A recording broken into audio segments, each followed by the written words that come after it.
Tudo bom, gente? Hoje, domingão, dia 13 de outubro, um dia após o Dia das Crianças.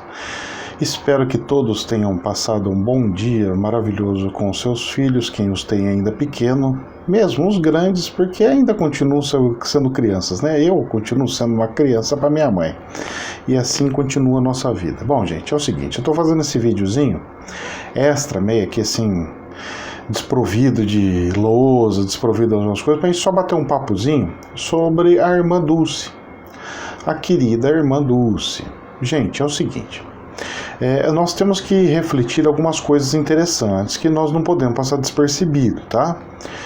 Primeira situação, a irmã Dulce foi uma alma abençoada nesse planeta, com certeza absoluta, eu não tenho dúvida nenhuma disso. Fazer o que ela fez, pegar a comida, pedir comida daqui, levar para outro que tá pobrezinho, fazer aquele sacrifício, não ter nem o que comer e dar ainda as coisas para os outros. Gente, isso não tem mensuração. Isso não tem mensuração. Só que tem alguns detalhes que eu vou pontuar aqui pra gente fazer uma reflexão, tá? Porque senão fica tudo assim, mandaram falar que tem que falar amém e vamos falar amém pra tudo. E não é assim que funcionam as coisas. Então vamos lá. Primeira situação, teve um caso aqui, eu acho que foi aqui da minha região, até daqui de Campinas, eu acho, não tenho certeza. É de um homem que tava com glaucoma. Então ele tava com glaucoma, tava cego. Aí ele teve uma conjuntivite, falou que fez um pedido e curou a conjuntivite. Nós sabemos, qualquer um da área de saúde sabe que a conjuntivite ela tem um prazo, não é? A conjuntivite, nunca você vai ouvir falar que uma conjuntivite passou mais de 2 anos numa pessoa. Ele tem um prazo de tratamento. E essa pessoa que estava com essa conjuntivite, ela estava passando remédios no olho, tá ok? Bom, vamos lá. Então também tem a coisa aí de remédio. E o homem foi curado, entre aspas. E curou tudo, definitivamente? Não. Ainda está com glaucoma, ele voltou a enxergar bem ruim, de forma bem ruim, enxergando não perfeitamente 100%, e ainda estava com glaucoma. Isso não pode ser considerado cura, gente, é isso que as pessoas têm que entender. Cura, Deus, se foi Deus que curou, Deus cura de um jeito que não fica remendo, isso daí é uma remenda. Não dá pra engolir um negócio desse. Remenda, Deus fez uma remendinha aqui. Poxa, gente, é duro de engolir. O que acontece? Estão pegando uma mulher que é um exemplo maravilhoso, igual Chico Xavier, um exemplo maravilhoso, e tentando transformar em Deus, em santo. Já tentaram transformar o coitado do Chico em santo. Agora estão tentando transformar a irmã Dulce em santa. Porque a moda é fazer santo. Uma outra linha de produção da igreja. Santo, santo, santo. Pelo menos nós vem de santo depois. Nós vem de oração depois. Nós faz o povo ficar animado e tudo mais. É o primeiro santo do país. Tem um monte de história nos bastidores. Tem um monte de coisa. Igreja, você acha que isso vai fazer com que vocês paguem todos os pecados que vocês fizeram tempos atrás, que é vender terreno no céu, tacar fogo nos outros, coitadinho, por causa de inquisição, só porque ele não aceita a sua religião? É difícil, certo? O karma é pesado, O incêndio lá na Notre Dame foi um dos sinais bem grandes, bem fortes, que eu tinha até anunciado uma semana antes, e aconteceu. Bom, tudo bem, vamos lá. Dando procedimento. Mas professor, mas não seria incrível ela realmente ser santa? Claro que é, gente, é uma referência. É mais uma referência de uma pessoa que fez coisas maravilhosas no planeta para as pessoas seguirem, terem de exemplo. Perfeito? Só que para se tornar santo, a igreja tem algumas regras. E uma das regras é o milagre. E tá manco esse daí. Tá? Então, uma das regras é se espelhar em Jesus, que ela conseguiu fazer. Amar ao próximo como a si mesmo. Perfeito. A outra é dos milagres. Gente, eu, Zezinho da esquina, já curei mais de 20 câncer.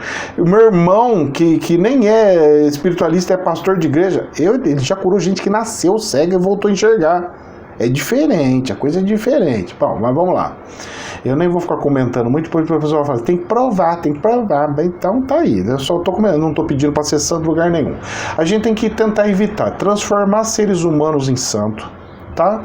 Porque fazendo isso, automaticamente você para de ficar pedindo para Deus, automaticamente você vai criando mais santos, você vai fazer com que as pessoas procurem mais os santos. E você vai aos pouquinhos colocando Deus para escanteio novamente. Coisa que eu sempre falo nos vídeos, que eu sempre alerto as pessoas, toma cuidado.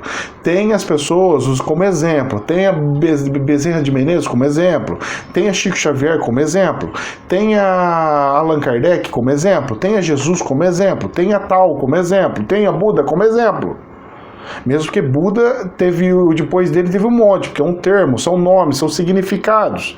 Mas Deus é um só. E um dos mandamentos de Deus fala: não divido honras e glórias com ninguém. Então, ou seja, ele fala assim: se vocês têm que agradecer, se vocês têm que pedir alguma coisa, peça direto para mim. Não fique terceirizando. É como se Deus fosse incompetente dos incompetentes. Mas beleza, vamos lá. Dentro disso tudo, desse bate-papo, tudo maravilhoso, a igreja está fazendo algumas manobras, gente. É óbvio que ela está fazendo algumas manobras. Ela está criando santos onde não tinha, ela está fazendo um monte de coisa e precisa fazer as manobras que tem que fazer. Ou vocês acham que aquelas igrejas lindíssimas, em lugares históricos no país nosso, foram feitas sem mão de obra escrava? Ah, você acha? E se não foi com mão de obra escrava, quem que deu o dinheiro tudo para fazer? Ai, foram os senhores ricos. E os senhores ricos tiraram o dinheiro da onde para fazer? Aquelas obras faraônicas da igreja. Pô, gente, é sacanagem, né? É sacanagem, certo? Então tem coisas que eu acho que a igreja ela tinha que fazer o seguinte: antes dela pegar e falar assim, a irmã Dulce é o exemplo que nós temos que seguir, o Papa ele tinha que pegar e falar assim: padres, você está vendo o exemplo da irmã Dulce? Eu quero que todos os padres façam todos os dias igual ela.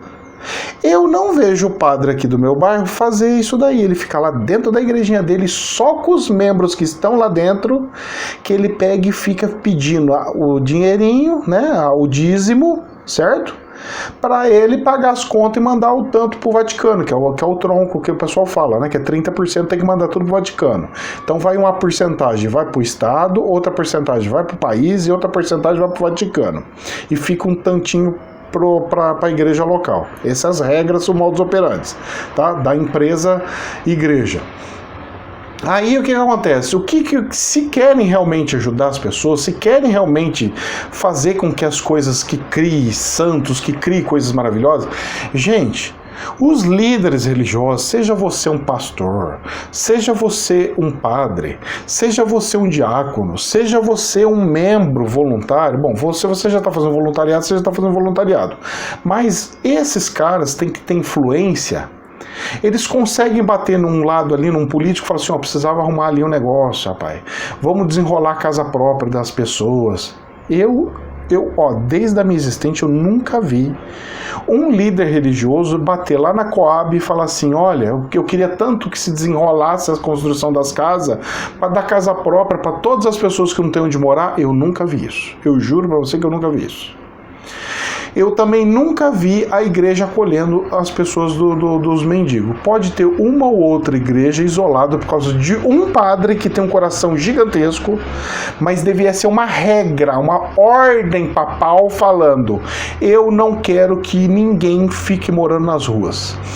Todos os mendigos eu quero que vocês acolham e nós vamos juntar a sociedade, vamos juntar os membros, os voluntários, vamos fazer tudo acontecer. São exemplos que eu estou passando, não é verdades absoluta. Eu só estou falando o seguinte: eles estão colocando santos, e eles mesmos não seguem os santos. Esse é o ponto principal que eu queria chegar.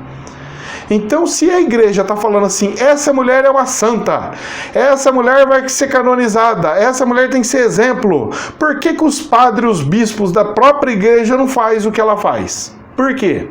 Se é uma coisa que não precisa de um milagre para fazer, é só tirar a bunda do sofá e fazer o que tem que fazer. Então, gente, é triste chegar num ponto desse, mas vamos ficar esperto, vamos ficar de olho aberto e eu vou jogando os prismas que são as sementinhas.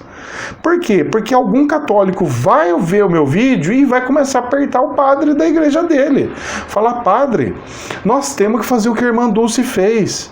E o padre, se o padre falar assim, então, irmã, pega mantimento e traz para nós fazer doação. Você fala assim, não, padre, vamos comigo, junto, fazer as doações, vamos comigo pedir as coisas. Vamos ver se os padres tiram a bundinha do sofá e para fazer as coisinhas que tem que fazer. Se o cara é líder religioso e tá dando exemplo de como que tem que ser feito, como uma santa lá, que era da própria igreja dele, então os maiores seguidores, os maiores exemplos que devem ser feitos são dos próprios. Assim penso eu. Jamais uma verdade absoluta, somente um prisma, ok? Muito abençoado, que Deus abençoe a irmã Dulce no céu e que os anjos estejam junto com ela, e agora aqueles que estão procurando a ajuda dela, que esse plano espiritual possa auxiliar. Mas seria o ideal pedirem e mandarem sempre a honra e glória para o Santíssimo Deus onipresente, onisciente e onipotente, e não seres humanos transformados em bezerros de ouro, como foi que aconteceu no tempo de Moisés, quando ele estava voltando para a Terra Santa. Que Deus abençoe. Namastê.